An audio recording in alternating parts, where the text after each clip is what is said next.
Hello friends, आज हम जल संसाधन या वाटर रिसोर्सेज से संबंधित योजनाओं और परियोजनाओं के बारे में पढ़ेंगे। सबसे पहले बात करते हैं कौन कौन सी परियोजनाएं चल रही है। तो जल संसाधन में 8 वृहद परियोजनाएं हैं। पहली है नर्मदा नहर परियोजना जालोर बाड़मेर में। दूसरी है परवन वृहद परियोजना झालावाड़ में। तीसरी है मरुक्षेत्र हेतु जल पुनर्गठन परियोजना पश्चिमी राजस्थान में। चौथी है नवनेरा बैराज कोटा में। पांचवी है ऊपरी उच्च स्तरीय नहर बांसवाड़ा। छठी पीपलकूट बांसवाड़ा। धौलपुर लिफ्ट धौलपुर और लास्ट में कालीतीर लिफ्ट नहर, यह भी आपके धौलपुर में संचालित हो रही है। अब बात करते हैं मध्यम परियोजनाएं की। तो मध्यम कुल 5 चल रही है। पहली है गड़दड़ा बूंदी, तागली कोटा, घाघरी झालावाड़ और बारा में 2 है लासी और हथियादे। तो ये पांचों परियोजनाएं कोटा संभाग की है। अब लघु परियोजनाओं की बात कर रहे हैं तो राजस्थान में इस वक्त 41 लघु परियोजनाएं संचालित है। इस प्रकार कुल सिंचित क्षेत्र जो राजस्थान में है वह 39.07 लाख हेक्टेयर। अब एक एक परियोजना के बारे में बात करते हैं। पहली है परवन वृहद परियोजना। यह झालावाड़ के निकट परवन नदी पर निर्माणाधीन है। इसके तहत झालावाड़, बारा और कोटा जिला जो है वो लाभान्वित होंगे। यहाँ पर 1821 गांव, इन 3 जिलों के 1821 गांव को पेयजल की सुविधा दी जाएगी। 637 गांवों के लगभग 2 लाख हेक्टेयर भूमि को सिंचाई की सुविधा दी जाएगी। साथ ही यहाँ पर 2970 मेगावाट का जल विद्युत संयंत्र भी वो प्रस्तावित है। अगली परियोजना है धौलपुर लिफ्ट। यह धौलपुर जिले हेतु है। लिफ्ट सिंचाई सब पेयजल परियोजना है, मतलब सिंचाई का भी कार्य होगा और पेयजल की भी सुविधाएं प्रदान की जाएगी। इसके तहत 39,980 हेक्टेयर क्षेत्र में सिंचाई की जाएगी। यहाँ पर अनिवार्यतः सूक्ष्म सिंचाई प्रणाली लागू की जाएगी और इसी नहर पर 30 मेगावाट का सौर ऊर्जा संयंत्र भी लगना प्रस्तावित है। अगली परियोजना है नर्मदा नहर परियोजना। यह भारत की पहली बड़ी सिंचाई परियोजना है जिसमें स्प्रिंकलर सिंचाई प्रणाली अनिवार्य रखी गई है। यह जालोर और बाड़मेर जिले के लिए संचालित की जा रही है। इससे कुल 2.46 लाख हेक्टेयर क्षेत्र जो है वो सिंचित किया जाएगा। फिर अपने नवनेरा बैराज, यह कोटा में निर्माणाधीन है और अपने ये पूर्वी राजस्थान नहर परियोजना ERCP का हिस्सा है। अब बात करते हैं राजस्थान जल क्षेत्र आजीविका सुधार परियोजना RWSLIP। इसका वित्त पोषण जो है वो JICA, Japan international corporation company द्वारा किया जा रहा है। इसकी समयावधि 8 वर्ष है। इसके तहत जो है वो विभिन्न सिंचाई परियोजनाओं का पुनर्वास और जीर्णोद्धार करने का कार्य वो किया जाएगा। सिंचाई क्षेत्र 4.7 लाख हेक्टेयर क्षेत्र को लाभान्वित किया जाएगा। अब बात करते हैं इसकी जो कुल लागत कितनी होनी है, संभावित जिले कितने हैं और सिंचाई परियोजना जो है वो कैसी है।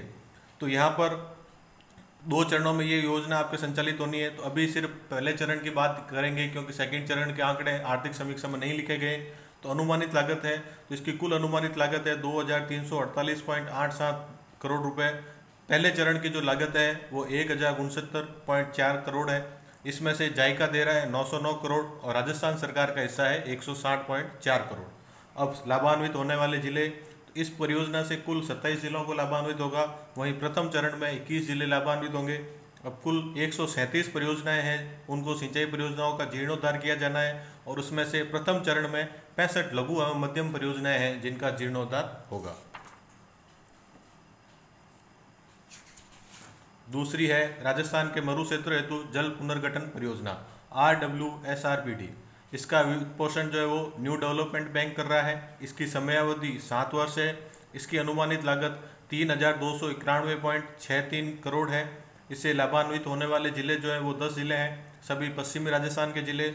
सबसे पहले बीकानेर संभाग की बात करें तो पूरा संभाग है, गंगानगर, हनुमानगढ़, चूरू, बीकानेर। फिर जोधपुर से जोधपुर, जैसलमेर, बाड़मेर, सीकर, झुंझुनू और नागौर। इसमें क्या क्या कार्य किए जाएंगे, तो इसमें पहला कार्य है इंदिरा गांधी नहर प्रोजेक्ट परियोजना है, उसके पहले चरण की वितरण प्रणालियों का जीर्णोद्धार किया जाएगा। इंदिरा गांधी फीडर का जीर्णोद्धार, इंदिरा गांधी मुख्य नहर का जीर्णोद्धार और कुल 33,312 हेक्टेयर क्षेत्रफल में सेम की समस्या से निजात दिलाना, ये इसके प्रमुख कार्य हैं। अगली अपने परियोजना है राष्ट्रीय जल विज्ञान परियोजना नेशनल हाइड्रोलॉजी प्रोजेक्ट। इसका वित्त पोषण जल संसाधन मंत्रालय भारत सरकार द्वारा किया जा रहा है। यह एक वर्ल्ड बैंक की परियोजना है। इसकी समयावधि भी 8 वर्ष है। यह 2016-17 में शुरू की गई थी और यह 2023-24 में पूर्ण होगी। इसकी लागत 134 करोड़ है और पूरा का पूरा अनुदान जो है वो भारत सरकार द्वारा दिया जाएगा।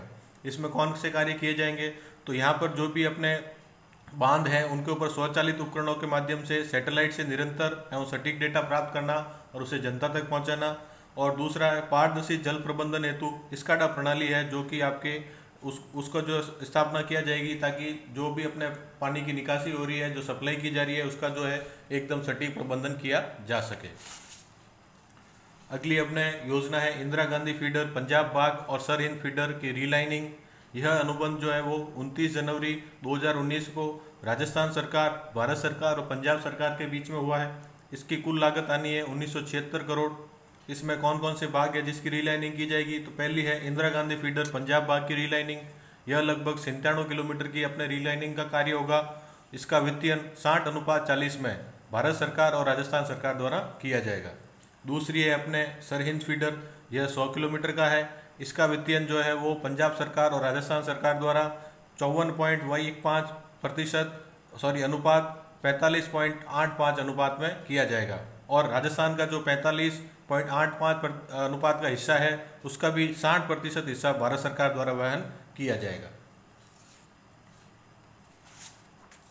अगली अपने परियोजना है बांध पुनर्वास एवं सुधार परियोजना, DRIP, dam rehabilitation and improvement project. इसका वित्त पोषण विश्व बैंक द्वारा किया जा रहा है।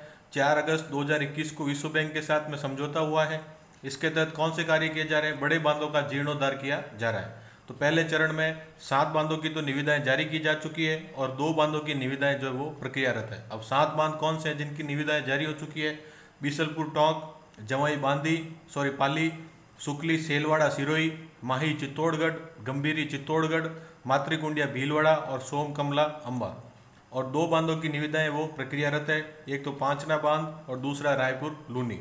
तो इस प्रकार ये जो पूरे भारत में चल रही परियोजना है, तो 18 राज्यों में राजस्थान का जो है वो प्रथम स्थान है। तो इसमें 2 बातें ध्यान रखनी है, कुल 18 राज्यों में चल रही है और इन सब में राजस्थान का जो है प्रथम स्थान आया है। अगली योजना है पूर्वी राजस्थान नहर परियोजना, ERCP eastern Rajasthan canal project. इसका उद्देश्य है चंबल की इन 5 सहायक नदियों में उपलब्ध अधिशेष जल को इन 6 नदियों से जोड़ना। तो कौन कौन सी 5 नदियां हैं? कुन्नू, कूल, पार्वती, कालीसिंध और मेज। इनका जो भी अधिशेष जल है वो आपको बनास, मोरेल, बाणगंगा, पार्वती, कालीसिल और गंभीर नदियों से जोड़ा जाएगा। इससे 13 जिलों में 2051 तक पेयजल की सुविधा सुनिश्चित की जाएगी और 2 लाख हेक्टेयर नए क्षेत्र में सूक्ष्म सिंचाई की सुविधा भी उपलब्ध कराई जाएगी।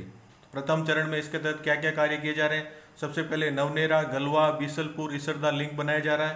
कूल नदी पर रामगढ़ बैराज बन रहा है और पार्वती नदी पर जो है वो महलपुर बैराज का निर्माण हो रहा है। जल संसाधन क्षेत्र में अंतिम परियोजना है अपने राजीव गांधी जल संचय योजना। इसकी शुरुआत 2019 में हुई है।